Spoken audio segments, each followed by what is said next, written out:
आपल्या जायकवाडी धरणात येणाऱ्या आवकमध्ये मोठी वाढ झाल्याचं दिसून येत आहे। यामुळे धरण झपाट्यानं भरू लागलं आहे। ही अत्यंत आनंदाची बाब आहे। जायकवाडीमध्ये सध्या किती क्युसेकने आवक येत आहे, तसेच धरण किती भरलं आहे हे आपण या व्हिडिओच्या माध्यमातून पाहूयात। त्याआधी आपण जर आमच्या बेरक्या या चॅनलला सबस्क्राइब केला नसाल तर सबस्क्राइब करा, जेणेकरून आमचे अपडेट तुम्हाला लवकर मिळतील। आज शनिवार 24 ऑगस्ट 2024 दुपारी 12 वाजता आलेल्या अपडेटनुसार जायकवाडी धरणात 22,049 क्युसेकने पाणी जमा होत आहे।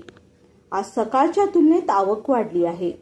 आज सकाळी 6 वाजता आलेल्या अपडेटनुसार 21,250 क्युसेकने पाणी जमा होत होते। जायकवाडी धरणाची पूर्ण क्षमता 102.72 टीएमसी इतकी आहे। जायकवाडी धरणात आजचा एकूण पाणीसाठा हा 54.17 टीएमसी इतका झाला आहे। तर यातील उपयुक्त म्हणजे जिवंत पाणीसाठा हा 28.10 टीएमसी इतका झाला आहे।